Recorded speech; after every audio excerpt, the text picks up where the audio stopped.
Kia ora. Welcome to Coffee and Korero.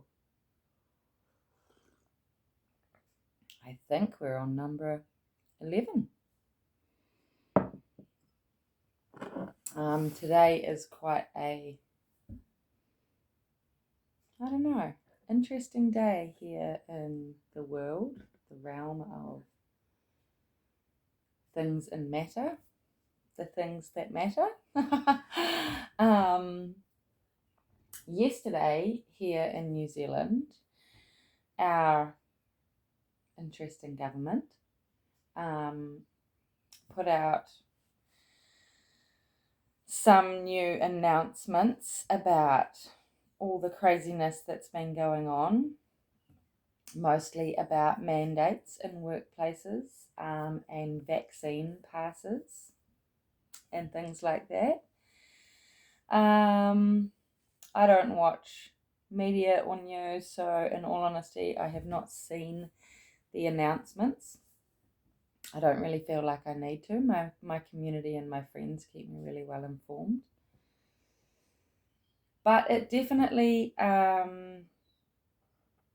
this morning I woke up really reflecting on everything that happened across February and March down on Parliament grounds in Wellington, New Zealand. I was reflecting on the amazing community that was built there and how a lot of people that I've spoken to have felt a great loss and grief since not being there. Thank you to those that are still there. I really, really, really just want to put it out there that the ones of us that couldn't continue to stay have not forgotten you. We have not abandoned you. We absolutely support you 100% and are with you every day in our hearts, minds and souls. For me, there's nowhere else I would rather be, which is hilarious because I've spent nearly 20-something years, well actually definitely 20-something years, trying to leave Wellington. It's not my climate. The people there are lovely. The community there is lovely. It's a beautiful city, don't get me wrong. But for my own reasons, health and happiness and everything else, it's just not been the place that I've wanted to be. It's been the place I've had to be.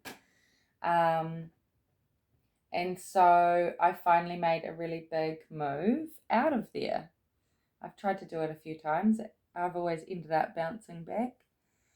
That move was around the time that occupation happened at Parliament. So once I had tied up my house and things there, I went and joined because I honestly feel that was the only option for me at that point in time. And in lots of ways, I feel like the only option for me now is to rejoin and go back. Finances, among other things, stop it from being a possibility at the moment. Mostly finances. But that's life. And, I'm working on that one too. So I just really wanted to acknowledge that even though we may not all be physically together in Wellington in that space at the moment, that yesterday's announcements were a real milestone for us as the people who stood for the freedoms, as well as for everybody who didn't. I'm really proud that everybody gets to be part of the changes.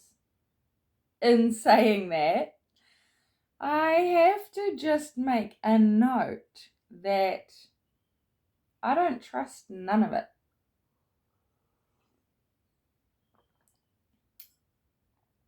I don't trust any of the governments involved in any of this craziness. And I know that as soon as they start gifting things and dangling carrots, there is some other shifty sleight of hand going on that's not obvious, that's not being publicized, let's say. So I'm really aware that even though this is a huge celebration and a massive milestone and, you know, a great achievement as well, that for me, I take it all with a big grain of salt. And I take it with that really grounded warrior stance of being prepared for anything. Arms open, heart open, but feet firmly planted. More than anything, I really want to thank all of my brothers and sisters that are still standing, that have continued to stand. Oh my God, it makes me want to cry every time. I miss you all, and I'm so utterly proud of you all for everything that you have done, are doing, and continue to do going forward. You inspire me and delight me to no end. Our crazy government is up to some other things at the moment, right in the middle of what they want to call a food and energy crisis, meaning they're shutting down all of our possible serviceable lines of, you know,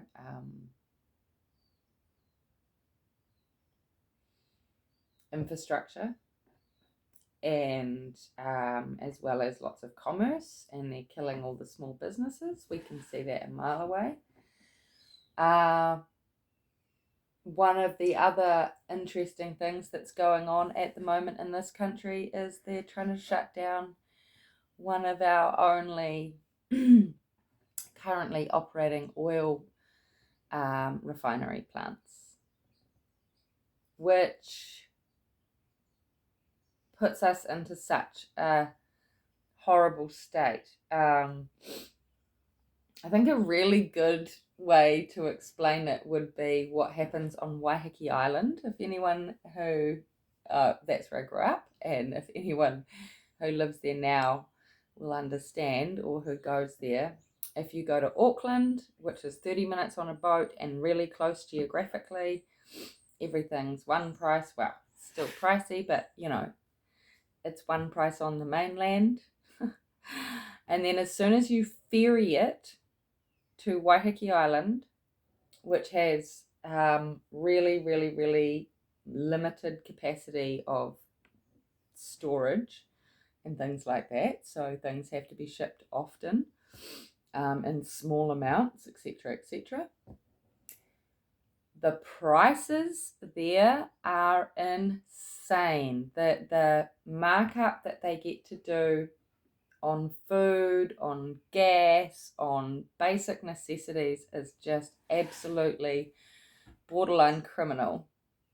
And essentially, it's because of that isolation and the lack of space. So they're doing the same thing to us here with food and fuel in the whole country by saying that, you know, we can't make our own, we can't create our own, we can't sustain our own, while they're shutting down energy centers, oil refineries, and exporting like 75 to 85% of all of our best produce and food and commodities overseas, and only stocking our supermarket shelves with brands that cause cancer, and telling us there's a food shortage. It all seems like a little bit tricky to me.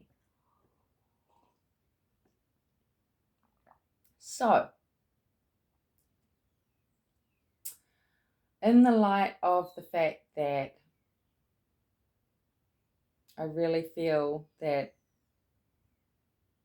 I would love to be standing with my freedom community in Wellington, I'm going to Marsden Point instead. So I'm going to go out to Marsden Point this weekend and just see what I can do, see what I can help with. Hopefully get my bed and my van sorted before the weekend, so that I can just camp out and hang out and meet people, start to network the local community up here, and start to build into those communities and just rebuild what we had in Aiken Street at Parliament. I've thought this morning another really cool idea. I'm really into coming up with t-shirt ideas at the moment. I've got quite a few. If anyone's interested in having a free living being t-shirt original, please let me know.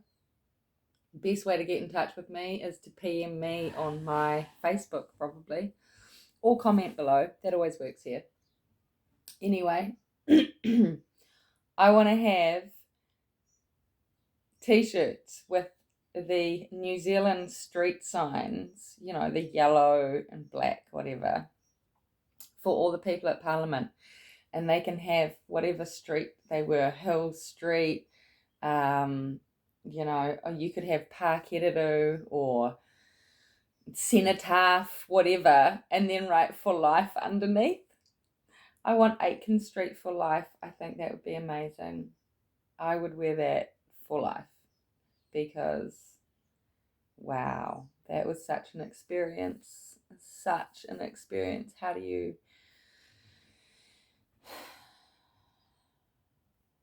you integrate back into the real world? You sort of can't, because you've seen too much, you know too much, and now you need to do other things. So I've got lots of other things that I do, FYI. And I'm starting to build a better understanding from being there of how I can correlate and integrate all of those things that I do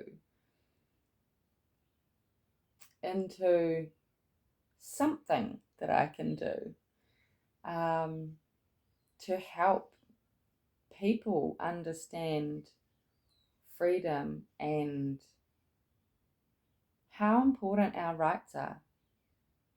I think so many of us have really fallen into the gratitude trap. And I'm not saying, please don't take this the wrong way. I'm not saying that gratitude is not amazing, because, wow, I love gratitude.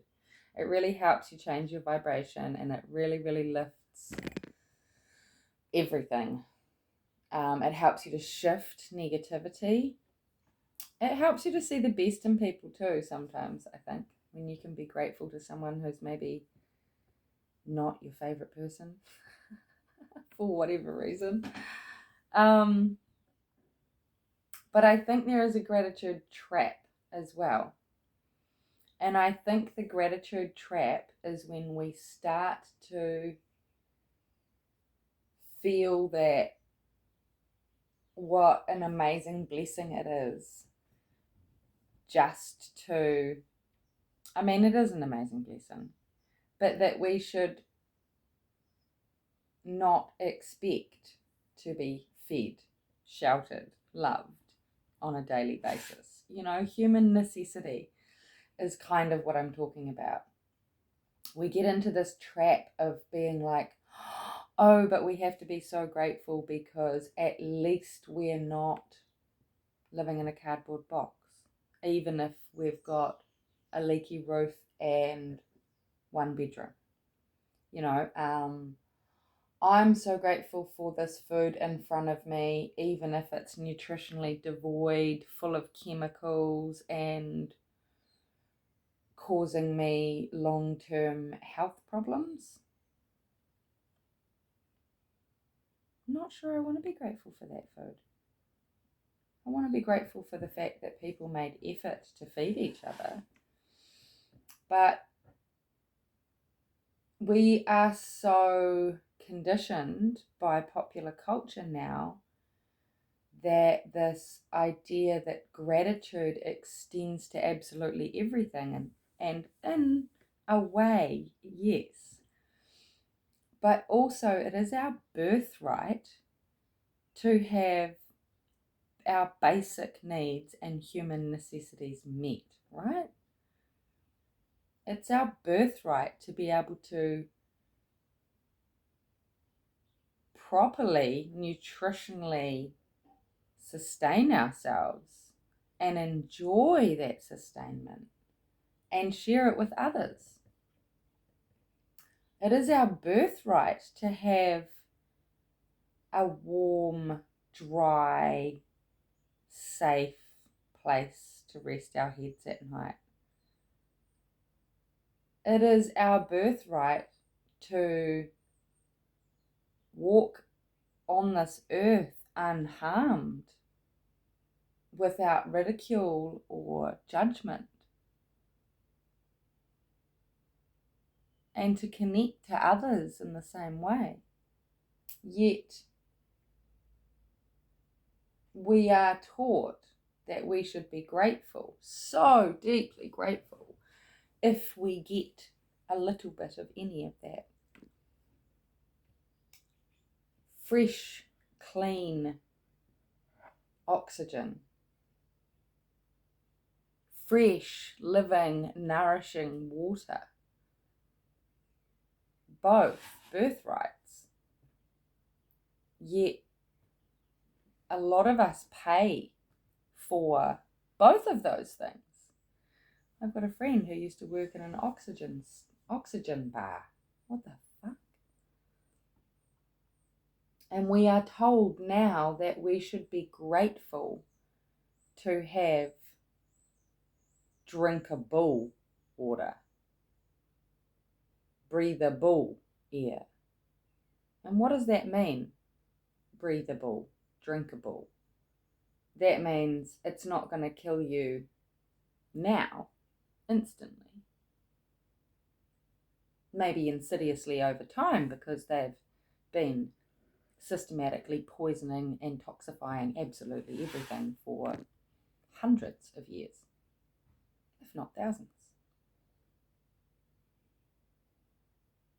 So there's a gratitude trap that I see that's like a big black hole that sucks all of our birthrights and our natural living state away from us. And it now gifts us back, replaces it with, we should be so grateful, and it's going to cost us a lot. Those things that I just explained, nourishment, warmth, habitat, all actually cost us a ridiculous amount of money every single day, no matter who you are. Even if you live in the bush, it costs you your time and energy. It costs you what you're actually totally and utterly already worth. Because when you go and you live in that hermit way, people don't value you the same. They look at you different. They start to treat you as less. Suddenly you've got less value. I really struggle with this. This idea that our basic human necessities are things that people can make money off things that we should have to pay for. I'm not saying we should all sit around and do nothing and be given everything. That is very, very far from what I'm talking about. But what I am talking about is that when you take away the struggle to just live, and we all, no matter how low your paycheck is or how high your education is, we all are entitled to shelter, food, clean water, warmth, energy, without having to actually try and squeeze blood out of a stone. I know that at the moment the cost of living alone, and when we say cost of living, how is it costing us to live? Especially once you start to look into common law and the Cesta QV Trust and what they do with our straw men at birth and all of that sort of stuff, you start to get really bloody angry that it costs to live. And this is another massive reason why I really believe in standing for our freedoms. It's not about being anti-government or anti-vax or anti-anything.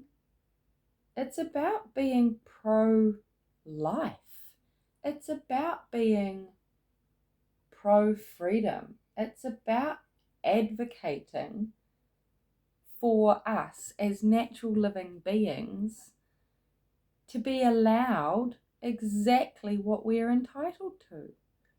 All of us, no matter who you are, where you come from, where you're living right now. I don't care if you're a refugee in this country, another country. We are actually all one and the same. We shouldn't have to make people jump through bureaucratic hoops and segregate them off to being a different person over there just because they were born in a different country, have different parents, or sound different to us. Essentially, we're all the human race. Essentially, it doesn't matter where you are. The place that you are in is your current community. And I believe that the way that we did it at Parliament can work. Of course, there is a scaling problem.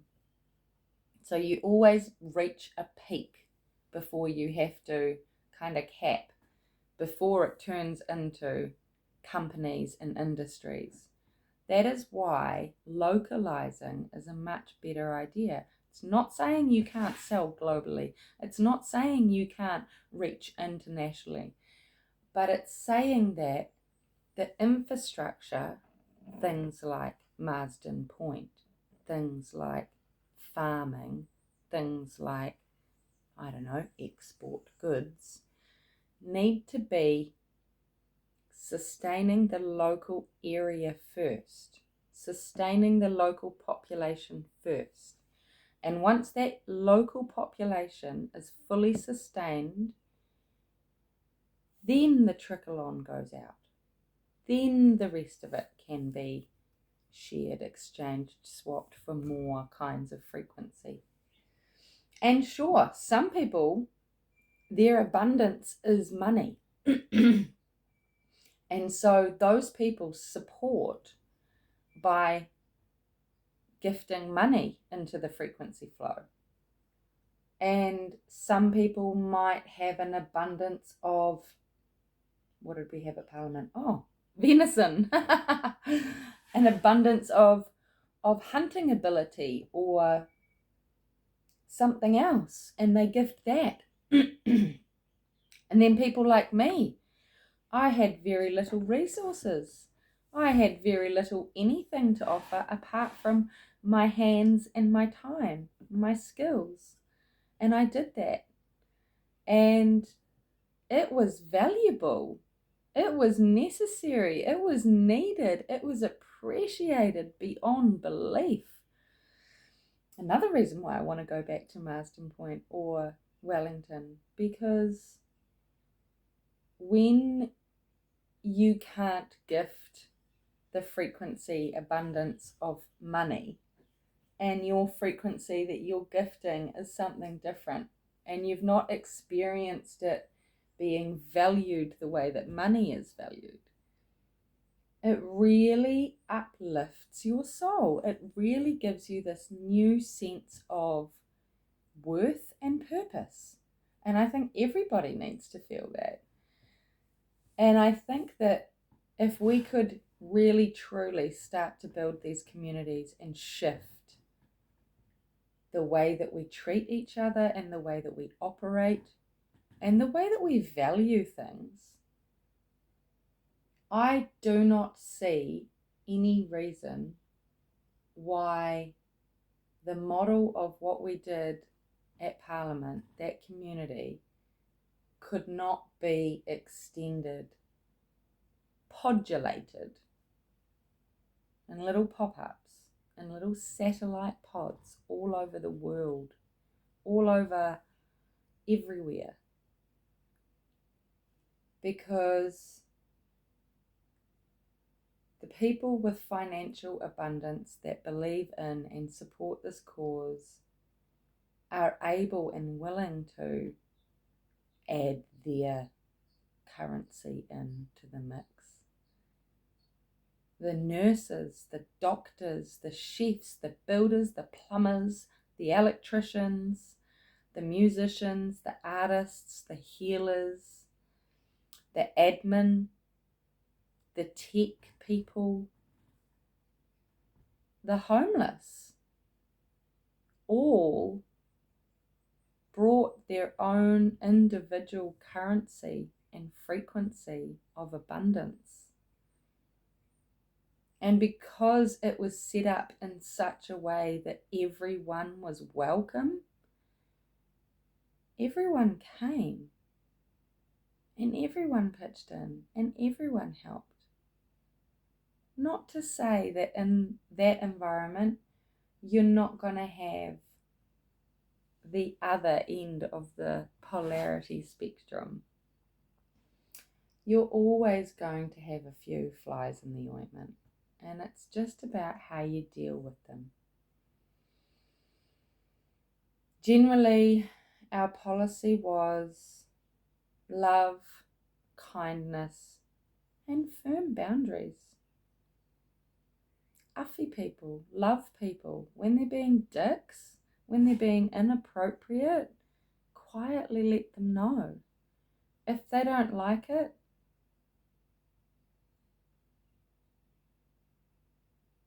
stand your ground and loudly let them know that we don't tolerate it and that we don't stoop to levels of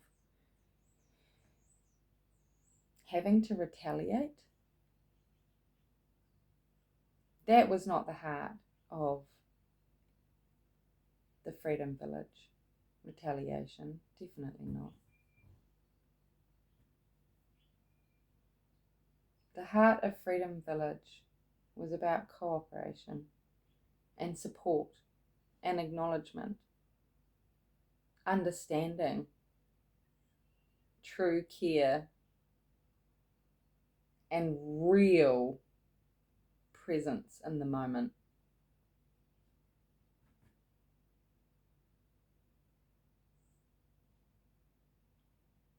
So those are my April 5th thoughts, my coffee and korero.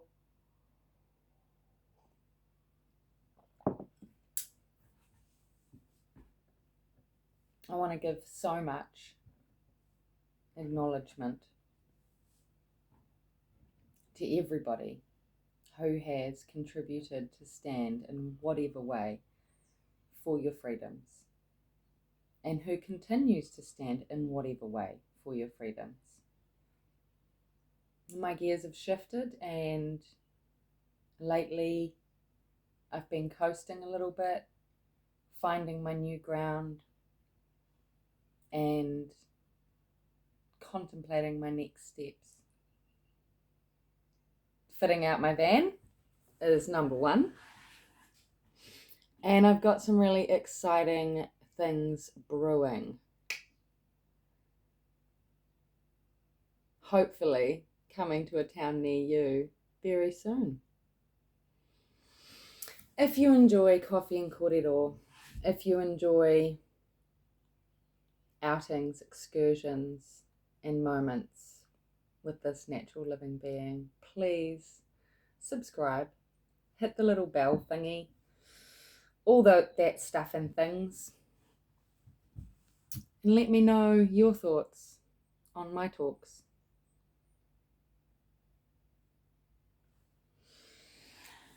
And for now, please and always love yourselves, because that's where all the healing truly starts. That's where the understanding begins, and that's where we most need to be compassionate.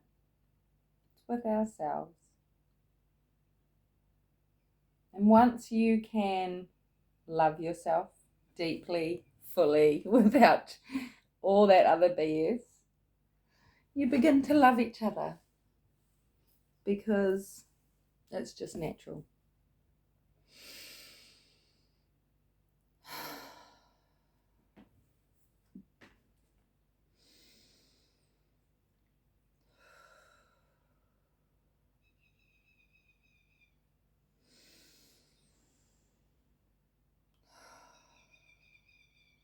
And remember, above all else,